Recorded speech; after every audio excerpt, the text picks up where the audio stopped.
This is the Lone Crater YouTube. We hope this video helps. In this video, I will explain how to replace weather strip Ford Ranger, only way.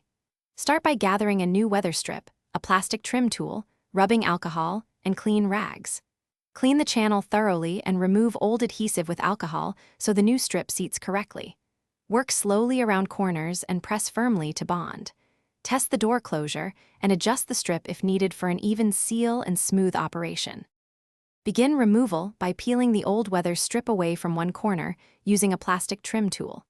Pull at a low angle and keep steady pressure to prevent tearing and paint scratches.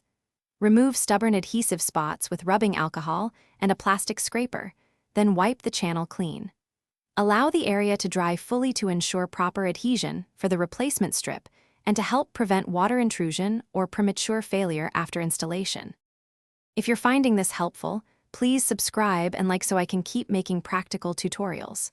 Quick recommendation: droplets stay hydrated anywhere with the Owala water bottle. See the description for the link and special deals if you want one.